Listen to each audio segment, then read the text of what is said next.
நாம ஈரான்ல நடக்கிற போரை பத்தி பேசிக்கிட்டு இருக்கிறோம். ஆனா நீங்க ஏதோ ஒரு சிஇஓ பத்தி பேசுறீங்களே அப்படின்னு கேட்கலாம். இவர் யாருன்னு நீங்க முதல்ல தெரிஞ்சுக்கணும். அமெரிக்க அதிபர் ட்ரம்ப்புக்கு ரொம்பவே நெருக்கமானவர். கேட்க போனா போர் நீடித்தால் அப்படிங்கிற வார்த்தையை கவனிச்சிங்களா? அதுதான் வணிகம். பங்குச்சந்தையோட ஏற்ற இறக்கங்களையும் உலக சந்தையையும் தொடர்ந்து கண்காணிக்கிறவங்களுக்கு லாரி ஃபிங்கோட பிளாக் ராக் நிறுவனம் அமெரிக்காவோட நிக்கல இந்தியாவிலையும் காலடி எடுத்து வச்சுட்டாங்க. ஜியோ பிளாக் ராக் அப்படின்ற பேர்ல பெரிய வணிக நிறுவனங்களின் உரிமையாளர்களை ஆட்டுவிக்கிறவரா அவரு மாறினா நிலைமை என்ன ஆக போகுது? அதாவது அடுத்த போர்னா நமக்கு அது ரத்தம், மரணம், கண்ணீர். ஆனா இந்த உலகத்தை இயக்குற பெரிய மனிதர்களுக்கு அது பணம். 38 நாட்களா தொடர்ந்து ஈரான் மேல இஸ்ரேலும் அமெரிக்காவும் தாக்குதல் நடத்திட்டு இருந்தாங்க. அப்ப வளைகுடா நாடுகள்லாம் வேடிக்கை பார்த்துக்கிட்டு இருந்தாங்க, இல்லன்னா அமெரிக்காவுக்கு துணையா நின்னாங்க. இப்ப என்ன தெரியுமா நடக்குது? அமெரிக்க அதிபர் ட்ரம்ப் வளைகுடா நாடுகளுக்கு பில் போட்டு அனுப்பியிருக்கிறாரு. நீங்க $2.5 ட்ரில்லியன் தரணும், உங்களுக்காக தான் இந்த போரை நடத்தின அப்படின்னு சொல்றாரு. வளைகுடா நாடுகளுக்கு ஒரு மிகப்பெரிய அதிர்ச்சி தான். ஆனா இதுக்கு பின்னால ஒரு அரசியல் இருக்கு, அதுக்கு பின்னாடி சில மனிதர்கள் இருக்காங்க. அது என்ன நம்ம பார்க்கலாமா? மார்ச் 2026 மட்டும் அமெரிக்கா $16.5 பில்லியன் மதிப்பிலான ஆயுதங்களை வளைகுடா நாடுகளுக்கு விற்கிறதுக்கு ஒப்புதல் கொடுத்திருக்கு. லாக்ஹீட் மார்டின், ஆர்டிஎக்ஸ், நார்த்ரோப் கிரம்மன் அப்படின்னு பெரிய பெரிய கம்பெனிகள் வரிசை கட்டி நிக்கிறாங்க. அதுல தான் ஒரு மிகப்பெரிய ட்விஸ்ட் இருக்கு.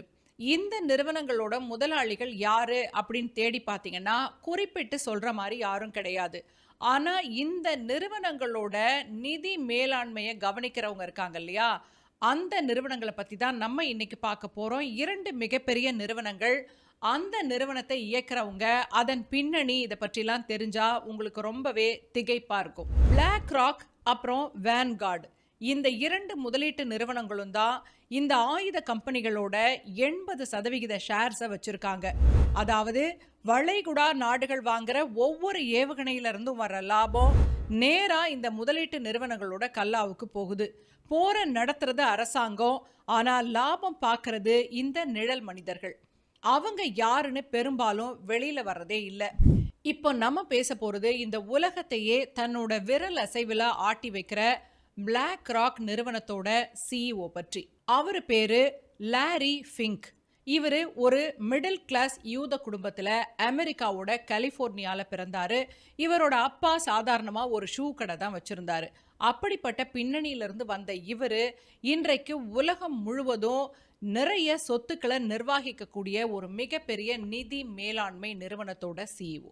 எப்படி இந்த இடத்துக்கு வந்தார்? 1986 ஒரு தவறான கணிப்பால இவரோட கம்பெனிக்கு $100 மில்லியன் நஷ்டம் ஏற்பட்டுச்சு. அந்த தோல்விதான் அவரை அலாதீன் அப்படிங்கிற ஒரு சூப்பர் கம்ப்யூட்டர் சிஸ்டத்தை உருவாக்குறதுக்கு தூண்டுகோலா இருந்துச்சு. இன்னைக்கு உலகத்தோட $14 ட்ரில்லியன் சொத்துக்களை இவரோட பிளாக் ராக் நிறுவனம் தான் நிர்வகிக்குது. இந்திய மதிப்புல 1100 லட்சம் கோடி. இது கிட்டத்தட்ட இந்தியாவோட ஜிடிபியை விட பல மடங்கு அதிகம். நாம ஈரான்ல நடக்கிற போரை பத்தி பேசிக்கிட்டு இருக்கிறோம். ஆனா நீங்க ஏதோ ஒரு சிஇஓ பத்தி பேசுறீங்களே அப்படின்னு கேட்கலாம். இவர் யாருன்னு நீங்க முதல்ல தெரிஞ்சுக்கணும். அமெரிக்க அதிபர் ட்ரம்ப்புக்கு ரொம்பவே நெருக்கமானவர். கேட்க போனா அவரை கேட்காம ட்ரம்ப் எதுவுமே செய்ய மாட்டாரு. அந்த அளவுக்கு நிதி மேலாண்மை பற்றி அத்தனை ஆலோசனைகளையும் ட்ரம்ப்புக்கு அவர் தான் சொல்றாரு. 2026 ஜனவரியில டாவோஸ் மாநாட்டில் லாரி ஃபிங்க் ஒரு முக்கியமான நபரா வலம் வந்தாரு.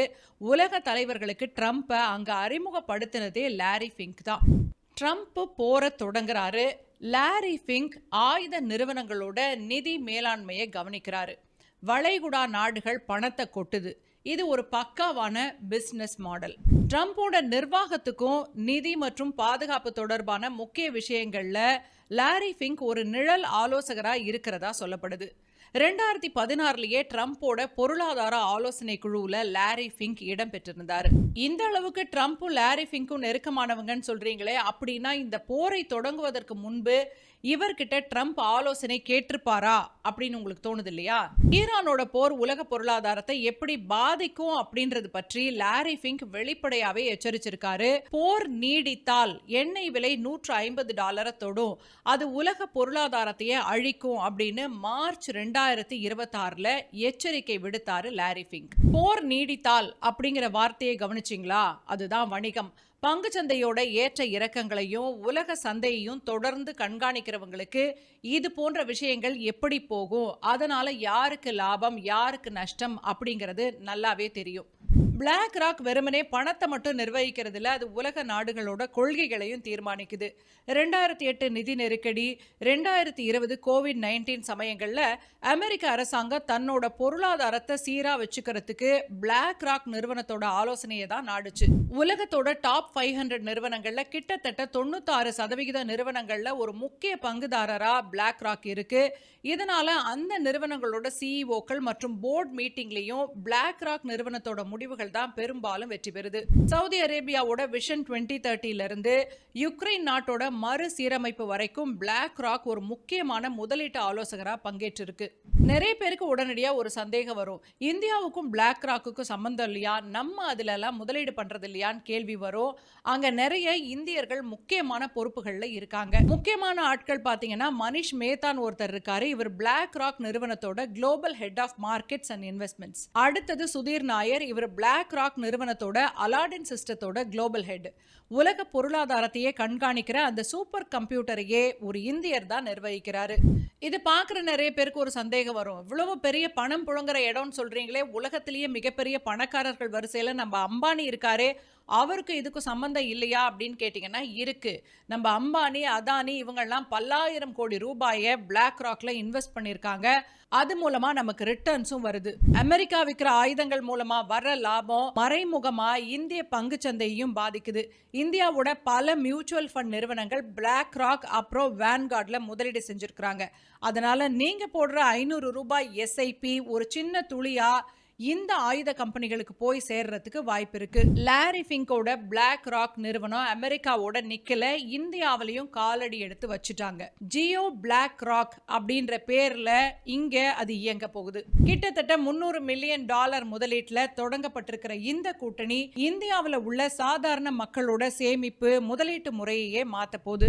இது மூலமா லாரி ஃபிங்கோட அதிநவீன தொழில்நுட்பமான அலாடின் இப்ப இந்திய சந்தைக்குள்ளேயும் நுழையுது. அதாவது வளைகுடா நாடுகள்ல போர் ஆயுதங்கள் மூலமா லாபம் பார்க்கிற அதே பிளாக் ராக் இந்தியாவில் ஜியோ கூட இணைஞ்சு கோடிக்கணக்கான இந்திய முதலீட்டாளர்களோட பணத்தை நிர்வகிக்க போகுது. இதையெல்லாம் விட ரொம்ப முக்கியமான விஷயம் என்னன்னா, உலகத்தோட நிதி ஆதாரங்களையே தன்னுடைய விரல் அசைவுல ஆட்டி வைக்கிற லாரி ஃபிங்க் இந்தியாவுக்கு வந்து நம்ம முகேஷ் அம்பானியை பார்த்துட்டு போயிருக்கிறாரு. பிப்ரவரி 2026 வந்தவர் ஒரு முக்கியமான விஷயத்த சொல்லிட்டு போயிருக்காரு. அடுத்த 25 ஆண்டுகள் இந்தியாவுடைய காலம் அப்படின்னு சொல்றாரு. லாரி ஃபிங்க் பாத்தீங்கன்னா பங்குச்சந்தையோட ஏற்ற இறக்கங்களை கணிக்கிறவர் மட்டும் இல்லை, அதை தீர்மானிக்கிறவரும் கூட. அதனால அதை தீர்மானிக்கிற இடத்துல இருக்கிறவங்கள, அதாவது ஆட்சியாளர்கள், அதிகாரத்தில் இருக்கவங்க, இந்த மாதிரி பெரிய வணிக நிறுவனங்களின் உரிமையாளர்களை ஆட்டுவிக்கிறவரா அவர் மாறினா நிலைமை என்ன ஆக போகுது? அதாவது அடுத்த 25 வருடங்களுக்கு இந்திய பங்குச்சந்தையில நடக்க போறத லாரி ஃபிங்க் தீர்மானிச்சா என்ன நடக்கும்? சரி, திரும்பவும் நம்ம போருக்கே வருவோம்.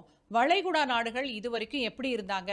நமக்கே நிறைய உறவினர்கள் இருக்காங்க, அதனால தெரியும். வளைகுடா நாடுகள்லாம் மேற்குலக நாடுகளுக்கு இணையா கட்டமைப்புகளை உருவாக்கி புது புது வணிகங்கள்ல கொடி கட்டி பறந்துட்டு இருந்தாங்க. ஆனா இப்போ என்ன நடக்குது?